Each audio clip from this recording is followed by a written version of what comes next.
नमस्कार दोस्तों, मैं हूं निरुद्ध, आप सभी का द सिविल गुरुजी और स्वैग से स्वागत है आप सभी का मेरे चैनल में। कैसे आप लोग? Hope all of you are safe. So this is very important, very short yet important video. I'm going to talk about a very important update, official update by Gate 2026 Organizing Authority, that is from IIT Guwahati. That is what about the new syllabus and new exam pattern. कुछ नया है क्या basically, या फिर नहीं है, या फिर क्या एक्चुअली होने वाला है? We are going to discuss about all these things, so please stay tuned. And if you're new to this channel, please hit the subscribe button, because I was looking at the statistics and I was very frustrated by one particular thing, that 77% of our viewers are not subscribers. तो जल्दी जल्दी एक बार यार subscribe कर लो। तो civil engineering के अगर मैं बारे में बात करूं, फर्स्ट ऑफ ऑल मैं एप्टीट्यूड के सिलेबस को देखा तो there was absolutely no change. Civil engineering के जो सिलेबस है उसमें भी जो इंजीनियरिंग मैथमेटिक्स वाला पोर्शन है, linear algebra, calculus, differential equation, statistics, probability and numerical methods, ये पहले भी था, वही है चीजें, कुछ नया ऐड नहीं हुआ इसमें। स्ट्रक्चरल इंजीनियरिंग में भी some, structural engineering and CPM part में देखो कॉस्ट एस्टिमेशन वगैरह भी जो चीजें हैं वो पहले भी था, अभी भी है एक्चुअली। बट डेफिनेटली बहुत सारे चीज को हम क्या करते हैं, पहले इग्नोर कर देते थे, राइट?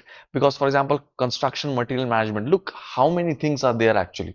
कंस्ट्रक्शन मटेरियल में देखो, ध्यान से देखना, स्ट्रक्चरल स्टील है, composition, material properties and behaviour, concrete, constituents, mixed design, short term and long term properties. So only these two things are there, structural steel and concrete. Concrete में और definitely cement and all this things वो आएगा। तो ये सारा यही चीज है, बाकी सारा चीजें नहीं है, right? So remember this thing, PERT and CPM चीजें है। Concrete structures obviously there, steel structures is there, इसमें दोनों working stress and limit stress दोनों ही मेथड है actually, right?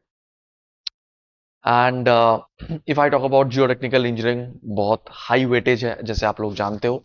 Soil mechanics and foundation engineering का जो दोनों चीज है वो दोनों ही मेनली है यहाँ पे। You can find out over here bishop's method, जो जो हम नॉर्मली नजरअंदाज कर देते हैं, right? Normally we ignore them because हम सिलेबस पढ़ते ही नहीं है वो चीजें। फाउंडेशन इंजीनियरिंग में एक इंपॉर्टेंट चीज है बिशॉप्स मेथड, राइट? देखो normally we ignore this. Boussinesq theory, stress distribution in soils, जो वर्टिकल स्ट्रेस डिस्ट्रीब्यूशन है उसमें business Boussinesq and Westergaard theory, right? Ignore कर देते कभी कभी। डीप फाउंडेशन में डायनामिक एंड स्टैटिक फॉर्मूला तो ठीक है, पढ़ते ही है। सॉइल मैकेनिक्स में बाकी सारे चीजें हैं, it's almost the same. Water resource engineering में भी जो है ऑलमोस्ट देखो, fluid mechanics, hydraulics, open channel flow and all this things are there, hydrology, irrigation, और इसमें मेनली जो पहले था वही चीज है, so effectively no change. Environmental engineering में देखो, normally again we ignore this particular thing, that is air pollution. हम लोग मानते हैं एनवायरमेंटल इंजीनियरिंग मतलब है water and waste water treatment in civil engineering, but no, it contains air pollution and municipal solid waste, और ये दोनों parts है। डेफिनेटली इस बार जो है ज्यादा क्वेश्चंस आने वाला है। एंड बाय द वे, कौन कौन से टॉपिक से क्या टॉपिक वाइज वेटेज होने वाला है उसके बारे में हम बात करेंगे, so don't worry about that. Transportation engineering if I talk about, तो उसमें भी देखो जो मेन कैरेक्टरिस्टिक्स है, those are almost the same. Transportation infrastructure, highway, pavements and traffic engineering, pavement design, traffic engineering, rigid pavement, flexible pavement, दोनों ही है। And transportation infrastructure में जियोमेट्रिक डिजाइन ऑफ हाईवे है, रेलवे है एंड एयरपोर्ट भी है। It's not about highway only, right? Geomatics engineering यानी कि सर्वे में principles of surveying, photogrammetry, remote sensing भी है। इट्स नॉट लाइक दैट कि नहीं है। देखो जो दो सब्जेक्ट में पढ़ाता हूं उसी के बारे में एनालिसिस कर दे रहा हूं। एनवायरमेंटल साइंस एंड इंजीनियरिंग में भी मैथमेटिक्स में चार ही चीज है, linear algebra, calculus, differential equation, probability statistics, जो पहले था वही है।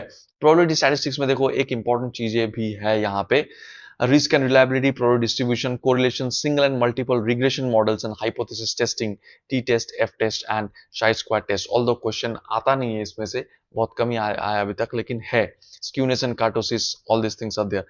Environmental chemistry में फंडामेंटल्स ऑफ एनवायरमेंटल केमिस्ट्री के साथ साथ water chemistry, soil chemistry, atmospheric chemistry भी चीज है। माइक्रोबायोलॉजी में microbial metabolism, cell chemistry, cell biology, prokaryotic, eukaryotic microorganism है। Growth and control of microorganism is also there.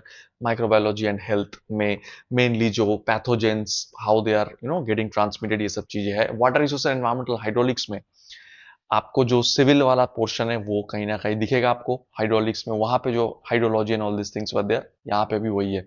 Water and waste water treatment जो वहां पे वही चीज यहाँ पे भी है, बट यहाँ पे कुछ एक्स्ट्रा भी है। yes, it is there actually, like source and characteristic of industrial effluents, concept of common effluent treatment plants, kinetic and reactor design, ये चीज वहां के water and waste water treatment में normally it's not written over there, तो यहाँ पे ये चीज है, mass and energy balance, order and rate of reactions, batch reactor, completely mix flow reactors, plug flow reactors, तीनों में डेफिनेटली क्वेश्चंस आने का चांसेस है।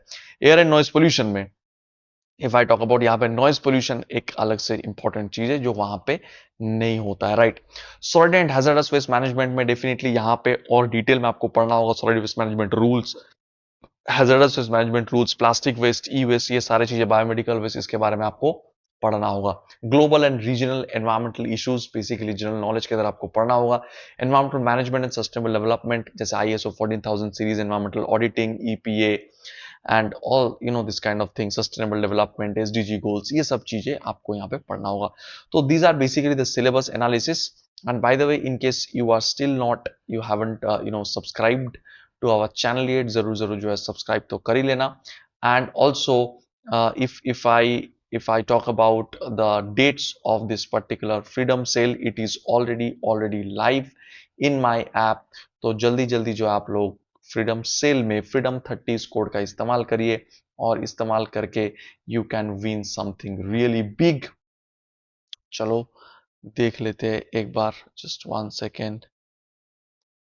yes, this is up to 40% off you are getting freedom 30 code का इस्तेमाल करके। 17 अगस्त is the last date. ये जो भी सिलेबस मैंने डिस्कस किया यहाँ पे, ये सारे सिलेबस आपको वहां पे मिलेगा। That is for GATE civil engineering and environmental science engineering.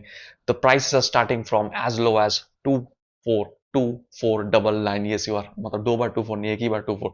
2500 से सिर्फ चालू है for 1 complete year for GATE engineering service and PSU and your state AEJ examinations. concept through expected questions and full course for environmental science and engineering also available। इस साल एक नया paper launch हुआ है एनर्जी साइंस एंड इंजीनियरिंग, उसके ऊपर भी जो है हम लोग कोर्स लॉन्च कर रहे हैं, तो जल्दी जल्दी जो है आप लोग सब्सक्राइब कर लेना।